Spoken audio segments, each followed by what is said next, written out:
Shalom and welcome to the Middle East Report. In this programme today, we'll be reflecting upon the greatest rescue mission in history, known as the Entebbe Raid in 1976.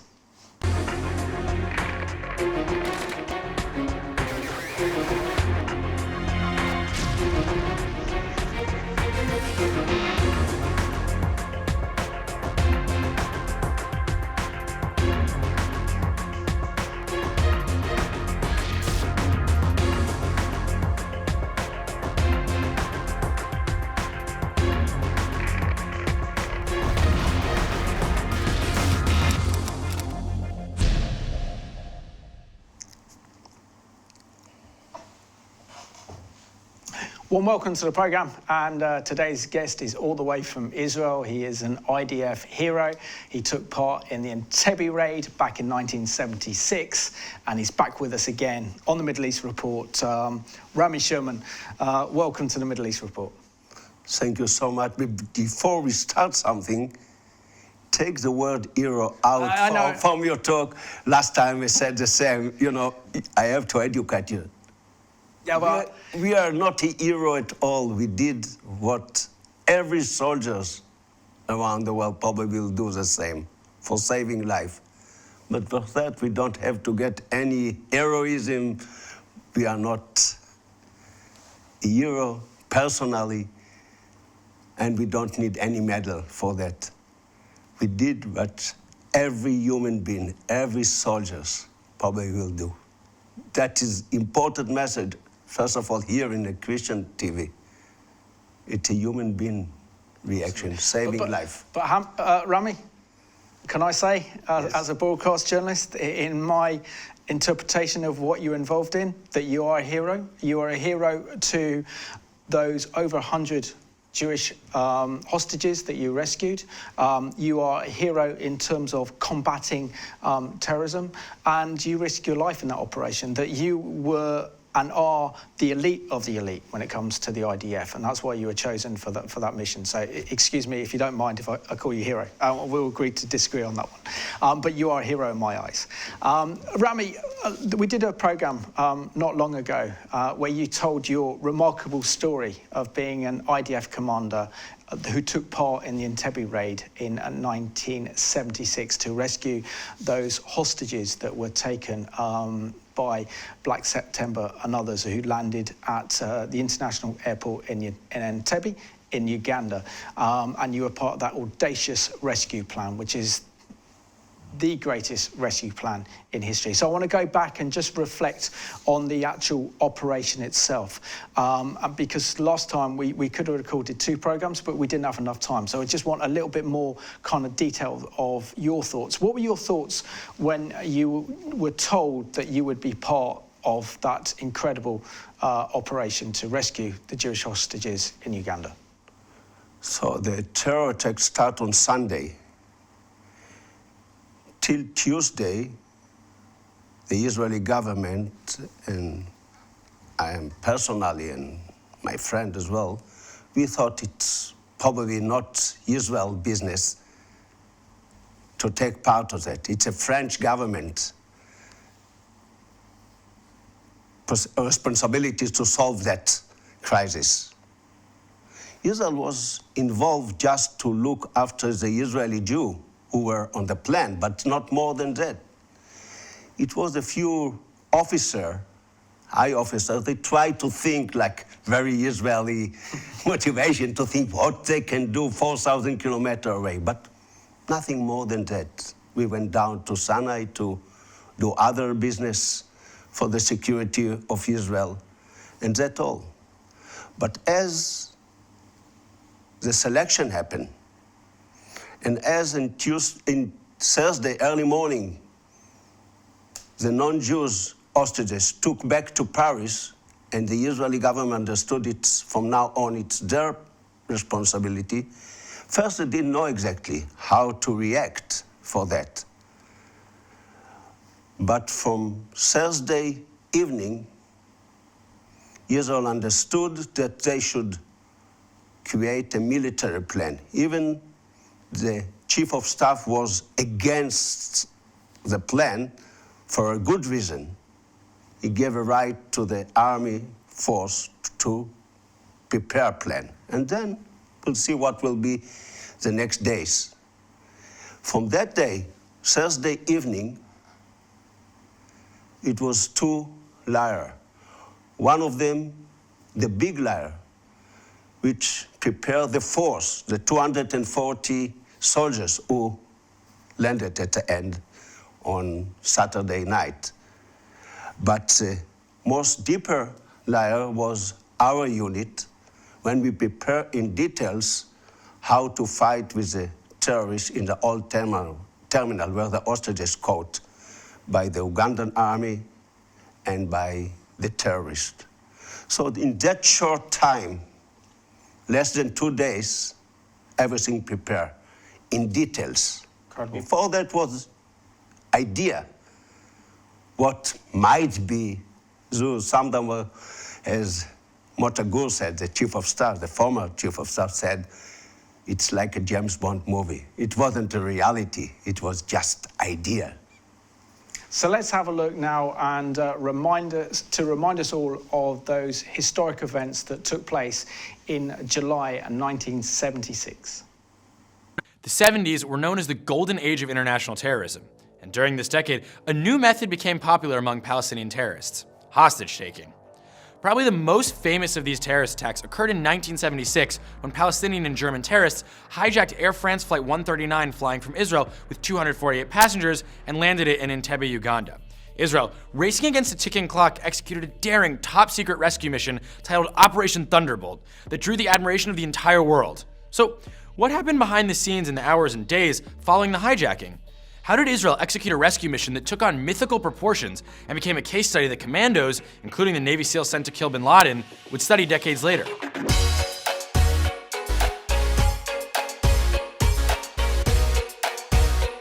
In the late 60s, Yasser Arafat, who was the leader of the PLO, or Palestine Liberation Organization, had come to the realization that hostage-taking was quite an effective way of not only extorting demands in exchange for lives, but of drawing international media attention to the Palestinian cause. Now, before we go on, it's important to point out that other nationalist groups also contributed to the 70s being termed the golden age of terrorism: Ireland, Argentina, Italy. But being that this is a series on Israeli history, we've got to talk about Palestinian terrorism, which seemed to take it to a whole new level of intensity and frequency. Between 1968 and 1977, Palestinian factions carried out or attempted 29 hostage-taking operations. In 1970, 3 planes were hijacked by Palestinian terrorists in the same day in what became known as the Dawson Field hijackings. In 1972, the PLO splinter cell called Black September took the Israeli team hostage at the Munich Olympics. In 1974, terrorists took 22 Israeli schoolchildren hostage, and in 1975, the PLO took over the Savoy Hotel in Tel Aviv, taking the guests and staff hostage. 3 of these events ended in disaster, and we'll touch on them later. So, back to Entebbe. On June 27, 1976, 2 Palestinians from the Popular Front for the Liberation of Palestine and 2 Germans from the leftist revolutionary cells boarded Air France Flight 139 flying from Israel during a short stopover in Athens. 4 minutes after taking off, the Palestinian and German terrorists pulled out guns and grenades, stormed the cockpit, and hijacked the plane. They landed the plane in Libya to refuel and then flew to Entebbe, Uganda. In Entebbe, the 4 hijackers were joined by at least 4 others and were supported by the forces of the brutal and erratic Ugandan dictator Idi Amin, who had given himself the modest title, His Excellency, President for Life, Field Marshal, Dr. Idi Amin Dada, Lord of all the beasts of the earth and fishes of the seas and the conqueror of the British Empire in Africa in general and Uganda in particular. He also considered himself to be the King of Scotland, so not the most stable of minds. Idi Amin welcomed the hostages warmly, later assuring them that he was their friend, but that he would have to kill them all if Israel didn't comply with the hijackers' demands. What were those demands? Well, in addition to a ransom of $5 million, the equivalent of $22 million today, they demanded the release of 53 terrorists, 40 of whom were in Israeli prisons. Israel was given 3 days to comply, and then the terrorists would begin to kill the hostages on July 1st at 2 o'clock sharp. Even more troubling, on June 29th, the terrorists separated the Israeli passengers and those who were identifiably Jewish from the rest of the hostages. They released the rest of the passengers, keeping the 98 remaining Jews prisoner. Now, this was only 30 years after the Holocaust, a trauma that was deeply embedded in Jewish and Israeli psyches. Many of the hostages were either Holocaust survivors or the children of survivors. So you can imagine the feelings those orders, given in a brusque German accent, triggered amongst the hostages. But they remained calm, knowing that if they made a wrong move, they could be executed at any moment. Air France pilot Michel Bakou, who remained with the hostages along with his flight crew, despite being given permission to leave, said that the Israeli passengers were confident their country would not forsake them. So, what was going on back at home in Israel? To negotiate or not to negotiate? That was the question. Prime Minister Yitzhak Rabin decided that if the IDF could not come up with a viable military option, he would have to negotiate with the terrorists in order to save lives. Minister of Defense Shimon Peres balked at this, arguing that if we give in to the hijackers' demands, everyone will understand us, but no one will respect us. If, on the other hand, we conduct a military operation to free hostages, it is possible that no one will understand us, but everyone will respect us. See, this wasn't just a hostage crisis. This was what you could call a never again moment, especially after the Jewish passengers were separated from the others. Israel was being tested. Could it live up to its promise to protect Jews worldwide after the world had turned its back on them during the Holocaust? Not only were the lives of the hostages at stake, but Israel's raison d'etre was also on the line. And when push came to shove, as they approached the deadline, the IDF had not come up with a feasible military option. So Rabin, with the grudging support of Peres, and with the emphatic and very unexpected support of Menachem Begin, head of the opposition, sent the message that they would negotiate. The newspapers the next day ran the headline, "Israel surrenders." And the terrorists extended the deadline to July 4th. And with this extra time, Rabin ordered Peres and the IDF Chief of Staff Mothe Gur to resume looking into military options. By the next morning, they had a plan. It was as daring as it was innovative, and it was not without risks. Rabin, a former Army Chief of Staff, understanding the full weight of his responsibility, even prepared a letter of resignation in the event that the mission would fail. And it was not unrealistic to expect severe losses. Israel had recently faced devastating failures in 2 other hostage rescue attempts. In 1974, 105 school children were taken hostage by Palestinian terrorists, and 22 of them, along with 4 adults, were murdered by the terrorists when the IDF stormed the school. In 1975, when terrorists took control of the Savoy Hotel in Tel Aviv, 8 civilians and 3 soldiers were killed in a failed rescue attempt. There was a real possibility that the same would happen in Entebbe. But on the other hand, the 1972 Munich Olympic hostage crisis, when Israel was not permitted by Germany to send in a rescue team, also ended in the murder of the hostages. So, despite the risks, Rabin gave the order to initiate Operation Thunderbolt. Minutes later, Hercules transport planes took off on perhaps the boldest military rescue mission in modern history. They headed for Entebbe, 2,500 miles and 8 hours away, skirting enemy countries Egypt and Somalia while flying dangerously low to avoid radar detection, at times no more than 35 feet off the ground. They carried 100 members of the IDF's elite commando unit, Sayeret Matkal, headed by Yoni Netanyahu, the older brother of future Prime Minister Bibi Netanyahu, and his second-in-command, Muki Betzer. The pair had fought side by side in the 1973 Yom Kippur War and had teamed up in some of Israel's most famous counterterrorism operations. Betzer had spent 4 months in Uganda a few years back as an IDF officer training the Ugandan military. Anyway, his knowledge of the airport's layout and the vehicle of choice for Ugandan senior military officials, a classy black Mercedes, was instrumental in the planning and execution of the mission. Saturday night, July 3rd at 11 p.m., the Israelis landed in Entebbe in the cover of darkness. Yoni, Muki, and a few of their men rolled out of the plane in a black Mercedes flying 2 little Ugandan flags on the hood. Idi Amin was about to pay the hostages a visit. The planes left their engines running while the Mercedes and 2 Land Rovers drove to the old airport terminal where the hostages were being held. The Israeli commandos, led by Yoni with his famous charge, "Follow me," opened fire on the Ugandan soldiers and the terrorists, broke into the terminal shouting in Hebrew, and rushed the 102 hostages to the waiting planes.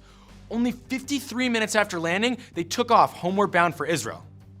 Tragically though, 5 people were killed during the operation, including Yoni Netanyahu, who was shot at the start of the assault, after which Muki Betzer took command. Operation Thunderbolt was renamed Operation Yonatan in honor of its fallen leader. The Entebbe rescue was one of the proudest and most legendary moments in Israeli history, right up there with the establishment of the state and the victory of the Six-Day War. Entebbe reaffirmed Israelis' confidence in their security, intelligence, and self-reliance after the devastating losses of the Yom Kippur War in '73 and the massacre of the 13 Israeli athletes at the Munich Olympics in '72. The raid also won Israel international respect, both for not giving in to terrorism and for the impressive operation itself. After Entebbe, terrorists had to consider a new factor in their calculations: that Israel's reach was not limited by distance or location. Airplane hijackings were soon abandoned as a method of Palestinian terrorism. The success of the operation was a high point in global attitudes towards Israel, which turned out to be a turning point as well, because a few years later things went downhill when Israel, against worldwide opposition, invaded Lebanon in the controversial 1982 Lebanon War. Among Jews worldwide, Entebbe went beyond restoring confidence. It took on a mythical status, restoring a sense of shared destiny and fate among all Jews around the world. Israel did not only show that it would defend itself, but made a strong statement that all Jews, no matter where they were in the world, had a country to protect them. The story of Entebbe reaffirmed the nation's best values: self-sacrifice, loyalty, the value of human life, and unity. Within Israel, the rescue brought left and right together, and the memory of the rescue is still cherished by all sides of the political spectrum, something that is altogether rare in Israeli society today.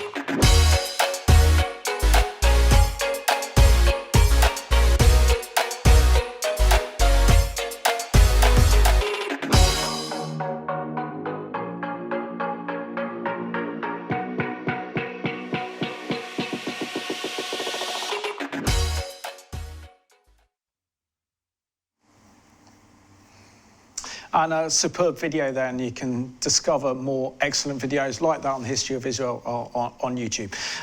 Rami, I wanted to show that video because it puts everything in context. It tells the whole story. And the most remarkable thing is that you're sitting opposite me and you're an integral part of Operation Thunderbolt that happened in July 1976. So if we can go into the details, what was your training and how were you told to prepare for this audacious rescue mission? The preparation, if I jump into the detail from Thursday till we left Israel, was very little. We prepare ourselves in a years and a months and a days before by fighting with the terrorists, by working together, so we knew each other.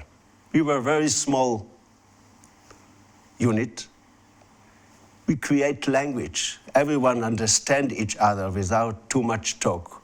We knew what everyone should do, how that should work.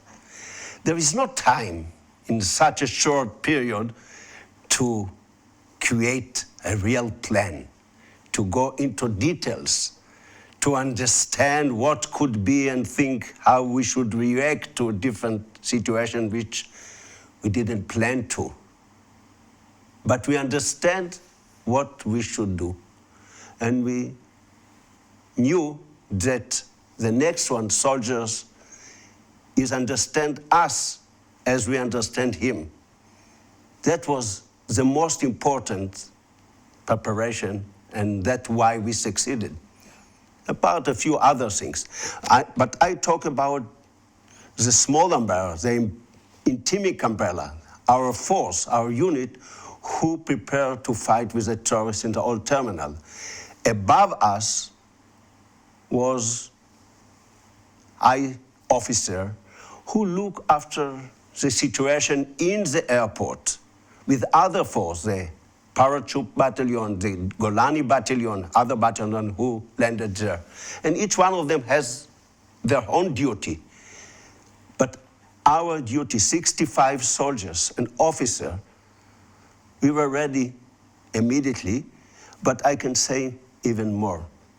We told loudly that we are not ready because we understood what it that mean to go to Entebbe in such a situation, in that short time, that we need more time to prepare, to understand different situation. But we said if the government will send us, we are the best force to go there. Can you tell us about some of the characters and the other soldiers that were part of this rescue mission? And what were some of the characters like? I mean, clearly from that video, one of the most famous characters of all was Yoni Netanyahu, the brother of the current Israeli Prime Minister, Benjamin Netanyahu. But can you explain to us the closeness that you all shared and the different personalities, and what was the general kind of mood? Was it one of fear? Was it one of excitement? What was the general atmosphere like prior to the operation? During these 2 days? Yes. Hardly we have a time to understand what is going on. We were occupied of preparation. You should remember, at that time, in the 70s, most of us, we were mostly Ashkenaz. We were mostly from the kibbutzim and moshavim, or elite family in Jerusalem and Tel Aviv and other suburbs around Israel. So we knew the atmosphere of doing something together very clear from the childhood, not only from being in the army. In the army, the special unit, it was another step of preparation. So there is not too much talk about emotion, thinking, but practical thing, which is helping such a situation.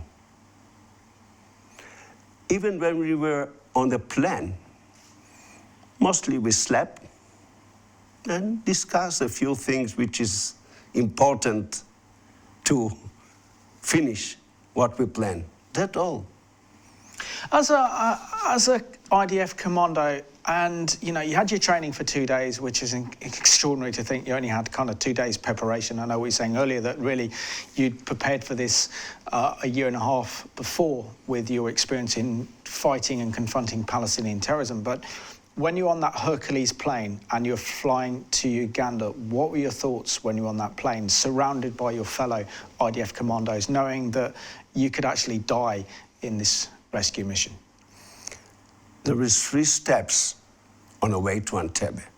First, when we flew from Tel Aviv to Sharm el-Sheikh, it's an hour and a half flight, more or less.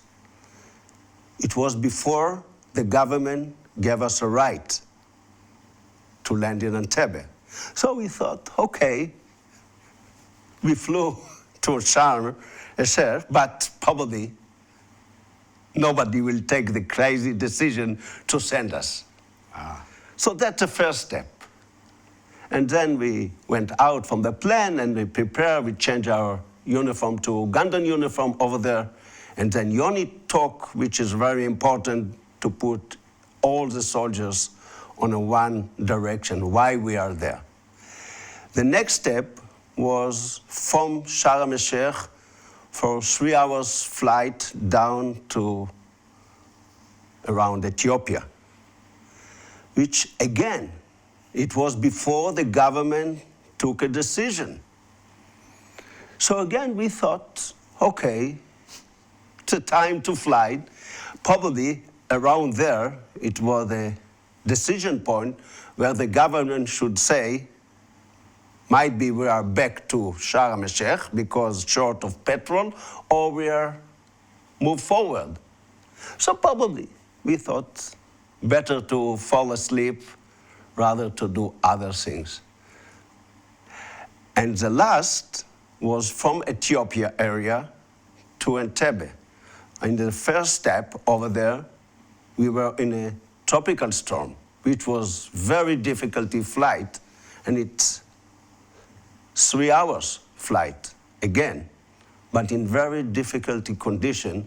So again, there is no time to discuss, but to think personally, how could we survive in such a situation? And in my position, I thought myself, what is the black spot on the plan that I forgot to think about or so on? So that's the 3 steps till we landed at 11 p.m. and 1 minute over there in Entebbe. So what was it like when your plane, your Hercules plane, landed at the airport in Entebbe?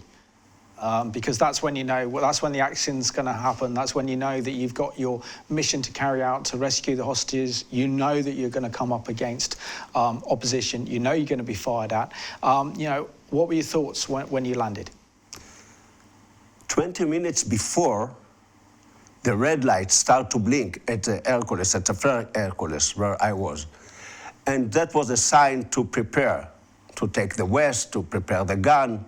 Yoni Netanyahu moved for each one of the soldiers, shake hand, said some word to be sure that everyone understands the situation. Because you remember, Friday, when we prepare ourselves, all the time information arrived mostly from Paris. Israel sent an investigator with Amiram Levin, the Colonel Amir Levin, and they brought a new information which changed the plan. So not every once soldiers in our unit, and of course the other unit, understood exactly what is a plan to. They knew what is their duty, but not the big picture. So he gave some word, he talked some, and that is my last memory of him alive and talk. And as I landed, I felt that, okay, we're going to the mission. It's like, you know, I remember, it's like acting as a mechanic thing, to think what I have to do and what the other do and try to be on the right direction. And can you share with us, before we get more talk about the operation itself, who came up with the idea to have a black Mercedes car like Ali Amin's car, the president's car, and then to actually drive that and pretend that this was the Ugandan president in the car? Whose idea was it, and what were the practicalities in getting a black Mercedes vehicle? I love this story. I don't know if I can put exactly name who brought it, you know, first. I'm sure Mookie Better, who were very long time in Entebbe, understood quite well the mentality of the Ugandan, especially the Ugandan army and force. So he was on the room when Yoni Netanyahu was the commander. Probably he was involved very much. Maybe he brought it or maybe other, I'm not sure which one said. The most important on that point, that in any case during the 70s, we understood that we should surprise the terrorists. The terror attack over there, the 70s, it's totally different than today. Most of the time, the terrorists didn't kill the hostages. They want to negotiate. But the moment they understood that there is force close to them, the first step was to kill the hostages and fight with the force. In Israel and abroad, like in Munich, 72, they fought with the German. So the idea how to surprise the terrorists, it's a very important key point. Yes. So the idea to come with a Mercedes, it's follow that ideology, this understanding. So probably the people in the room, probably Mookie Better, but I personally not remember which one said that is the plan. And how did they get the Mercedes? Because I love this. Oh, that is quite interesting way, you know. To get a Mercedes, we understood that during Friday we should get Mercedes because we thought it's a good idea. So honestly, we thought the easiest way is just to send soldiers to the street of Tel Aviv and to get Mercedes. And then, you know, if we felt nobody cared about a Mercedes, and if we succeed to bring the hostages, even then nobody cared about the Mercedes that we took from the street. But then we found it impossible. You found a garage, didn't you? You not personally, but some IDF soldiers found a garage. This was at Shabbat, where everything was supposed to be closed in Tel Aviv, but it was the wrong colour, had to be repainted and refitted and ready almost within a few hours of the operation itself, which was very kind of James Bond-like. And the element of surprise when obviously you landed at the Entebbe International Airport. Can you talk us through the operation? So you land at Entebbe. Ahead of you is a fake Ugandan president in the black Mercedes. You then open, your IDF soldiers open fire on some of the guards there, and then you make your way to the old terminal. Tell us what happened when you're in the thick of the action. As we landed, and the aircraft stopped, the back door opened, and we went out. Mercedes, black Mercedes at the front, and 2 Land Rover Jeep. Only 33 soldiers. And we went to a beautiful night over there in Uganda, in Entebbe. Beautiful night, quiet. After so long of noisy flight, to be in a quiet, that is the most what I remember, the quietness. No soldiers, no sirena, no cars, but quiet. And we drove in a very refreshing feeling till we met two Ugandan soldiers standing on a road. They took their hand up and signed to stop. And that stop created a big storm. Was it right what Yoni decided to shoot them or not? I'm in a position, personally, think if you look the result of the operation, we can't say what could be if not or if it's right. That came out later for different reasons, but not particularly from what has happened. It's happened, he only decided from some reason, I don't know why he decided, but he decided. We talk a little bit about the possibility that might be a soldiers on the road, but we didn't get the decision what to do in case will be. So he decided, and at the end, we arrived to the terminal, stopped the car there in a quiet situation. The surprise was the key point why we succeeded. We surprised the terrorists, the hostages, the Ugandan force, and ourselves somehow. How could we be there without knowing by no one that we are there? The moment the soldiers start to run out from the car, open a very heavy fire from the control tower, and someone shoot it from inside the room. We saw soldiers run into. But until that second, it was quiet. Amazing. And what was your operational role during Operation Thunderbolt when you were at the old terminal? My duty was to be outside, to guard the terminal from other force to come into the room or the hall or fight with the soldiers around. At that moment, my duty of my team was to stop the fire from the control tower. So it was difficult because the difference of the height.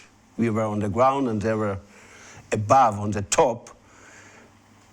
When I was visited that place, I saw how many bullet hole was on the roof, because the difference of the height. It was difficult to stop the fire from the top. But that was my duty, to look that there is no other force come in and stop the soldiers for fighting with the terrorists in the hall. And were you fired upon? With? Were you shot at? Oh, yeah, yes. To the control tower. So how did your forces manage to storm the control tower and take out either soldiers? We haven't got a heavy gun, so we tried to stop them by rocket and our personal gun, Kalashnikov. At the end, it didn't stop. Just the force who arrived with the other Hercules with a heavy gun stopped the fire. But at least we try to stop the fire. And how did you communicate to the hostages what was taking place to ensure that the hostages weren't killed in the crossfire between the IDF commandos like yourself and the terrorists who are actually holding the hostages? We knew that in the hall, it's quite dark, just little light on. So we prepare white head to put on our head so we don't shoot each other. One of the soldiers hold megaphone to say in Hebrew, English, and French, "We are Israeli soldiers, lie down, don't stood up, don't run." So in that condition, we hope the only one that we see will be the terrorist. But as the soldiers run in, first soldiers killed the two German, and then the other one killed another terrorist, and then Muki killed another terrorist. But Two of the hostages, unfortunately, they stood up and tried to escape. You know, they were lying on the floor, almost asleep, and they tried to escape from the crossing fire. And one of the soldiers thought they are terrorists and shoot them, and they were killed by us, probably. One of the hostages killed by terrorists and died the next day in Nairobi. So it took some minutes when everything finished at all.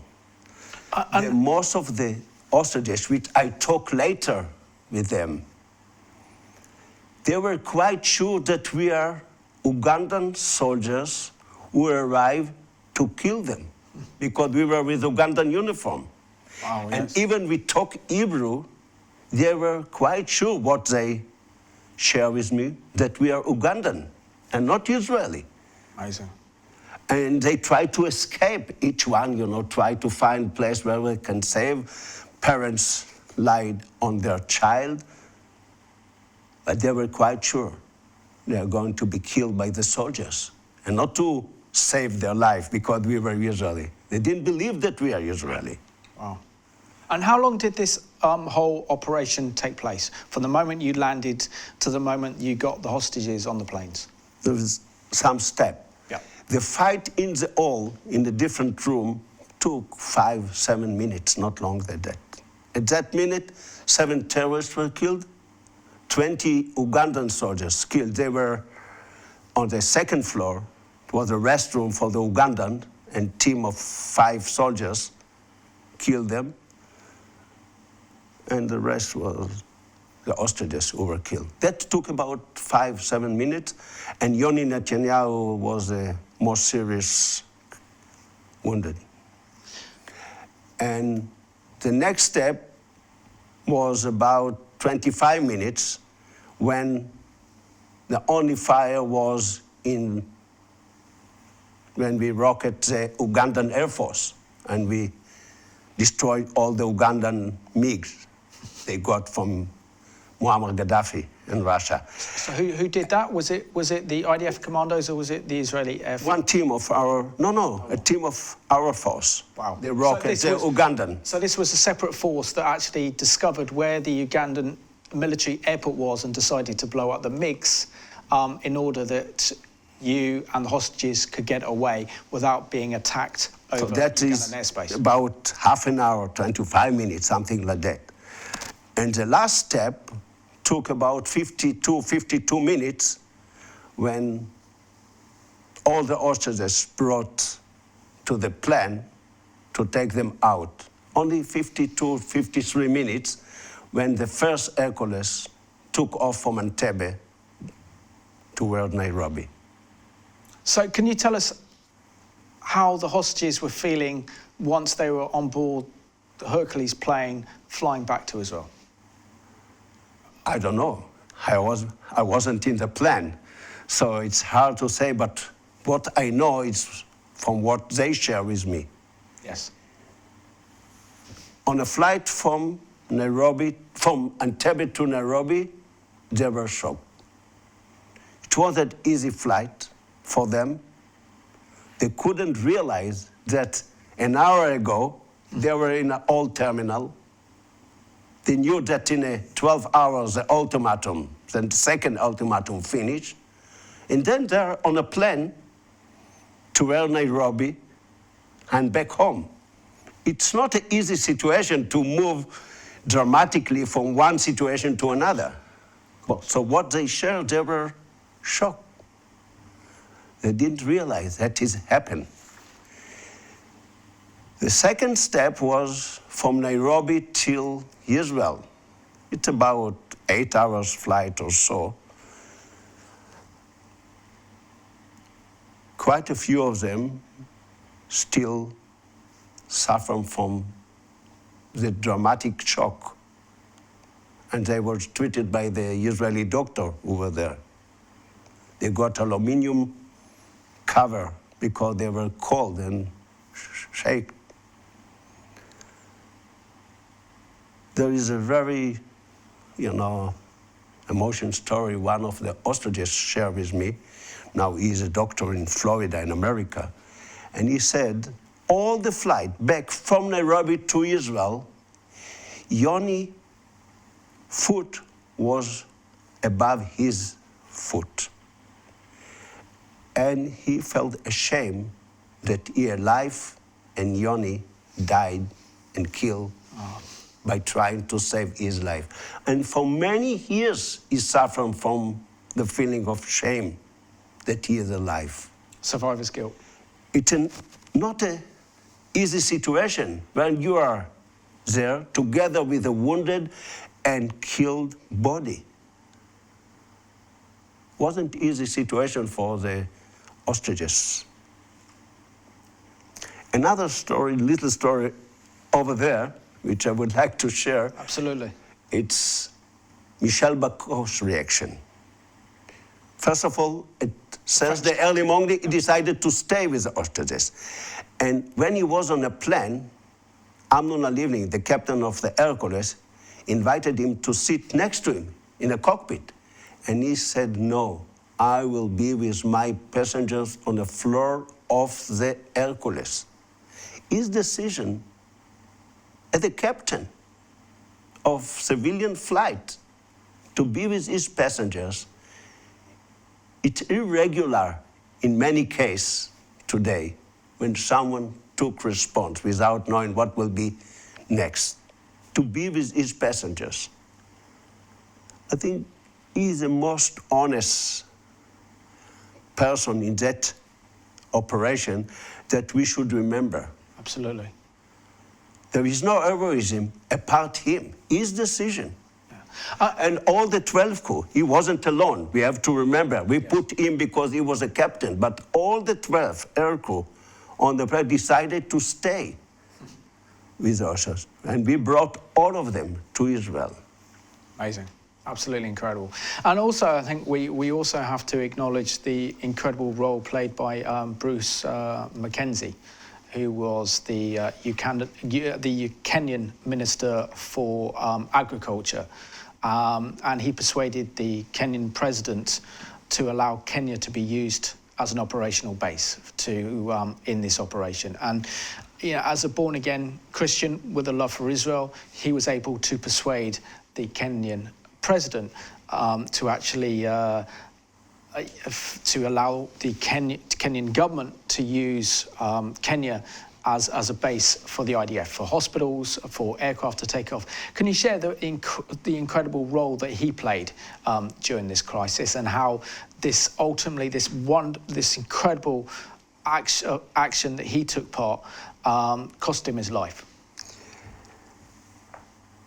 Sometime in such an operation, the focus was on the Israeli force, Israeli Air Force. But beside the full light on that people, I think was people who did something which is so important for the future, to remember something, especially now when I'm here. Yes. He grew as a Christian believer to a Christian family in Kenya, and he became a minister. And in these years was a very intimate relation between Kenya and Israel. And he was very much involved. But what I can say about him, that he always supported what he called the Jewish state. He didn't call Israel as a Israeli state. He called it Jewish state because he was a Christian believer, very deep. He worked for Kenya government, for the Queen in England, and he worked for the Jewish state as well, and helped a lot in many different fields. During that week, he was very much involved to prepare Kenya to be the back country to support the operation. Without him, probably would be very difficult to take a decision to send us to Entebbe. Absolutely. Because we knew that we need a back base, back country where we can prepare many things. Yes. So he prepared hospital over there in Nairobi to be ready to get as many casualties as might be happen. We thought much more number would be the end of the operation. He prepared the Nairobi International Airport to be ready to be a back airport. On Saturday afternoon, when we were on our way down to Entebbe, in Nairobi Airport landed an hospital plane from Israel, and they opened a big tent as a field hospital with 20 MD doctors. Wow. So everything what he did, but unfortunately, I don't know why he was so naive, he did one mistake. Yeah, and I'll just briefly share that mistake because we're running out of time, Rami, and that mistake was to be invited to an official dinner on behalf of Idi Amin in Uganda to improve relations between Uganda and Kenya, and he was given a gift, which was a lion, but Idi Amin put a bomb inside that lion, and of course he took it home as a gift, and it blew up over Lake Victoria, and it cost him his life, which is absolutely tragic. It was a mistake, which I don't know why. But Rami, what are the lessons from Entebbe were very clear. The first lesson is that Israel will go anywhere or do anything to rescue their own Jewish hostages from what happened, which sent a message to the terrorists. But 43 years on, what are your reflections on those remarkable events that took place in June and July 1976? And why is it so important for you personally to tell your story and your account of what happened? In a very short time. First of all, for us, to the citizens of Israel, that we take response on ourselves. We fight for our existence. Many people, many countries, under the light or without light, support us. But we knew that we have to fight for our existence, and Operation Thunderbolt remind us that for the Israeli citizen, the Israeli Jew citizen. Secondly, the connection between the Jews in the diaspora and the state, that it's never again. We are looking after each one Jew, doesn't matter where he lives, to give him a right to make his own life. The connection of the Israel and the diaspora Jew, it's another reflection which come out from that. The third is to remind to the world that there is many things we should do for stop the terror. And for me, terror, there is only one meaning. There is a lot of books written on terror. For me, personally, terror, it means to take life of innocent people. Why we should stay 3 hours before we take flight to our vacation or visit our family? We should stop that terrible situation which created by many groups. Why? That is terror. Why we have to take our shoes? And I can understand why, and I said thank you for taking that, but that is not a normal life, and we accept it as a car accident.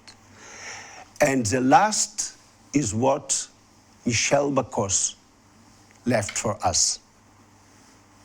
The message that sometimes value, it's more important than interest. Sometimes a life interest. He reminds us, especially for the young generation, values, it's more important. Rami, you're an inspiration, and thank you so much for giving us the kind of detailed account of the rescue mission that you took part, known as Operation Thunderbolt. or the Entebbe Raid. So thank you so much for being my guest on today's Middle East Report.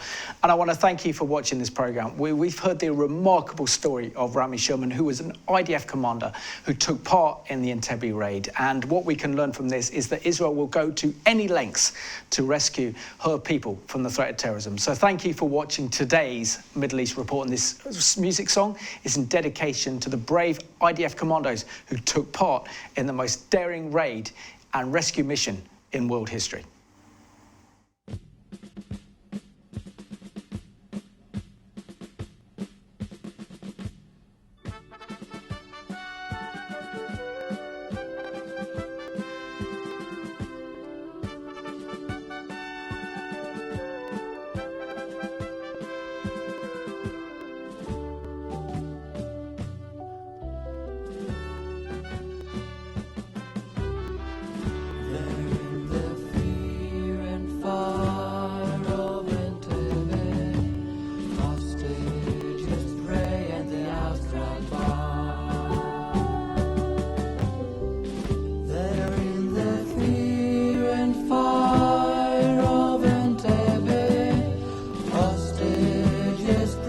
Prepare to die.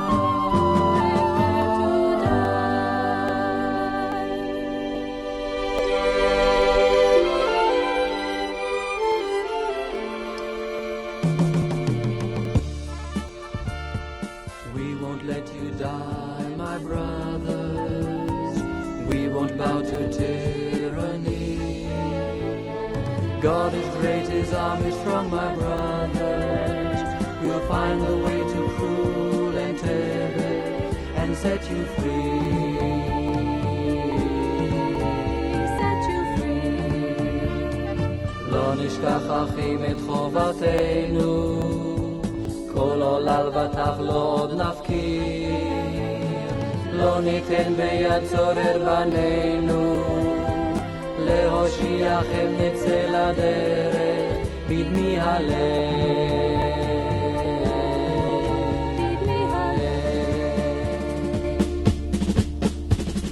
Back from the night they've come, commandos of Yonatan, bravely they fought and won. The boys of Yonatan, Yonatan, ben meginei ha'am, lo od nishkach נצח ציון זכרו, נזכור לעד את שמו, יונתן. We won't let you die, my brothers. We won't bow to tyranny.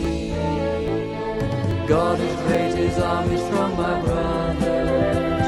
You'll find the way to cruel Entebbe and set you free. Set you free. לא נשכח אחים את חובתנו, כל עולל וטף לא עוד נפקיר. לא ניתן ביד צורר בנינו, להושיעכם נצא לדרך בדמי הלב.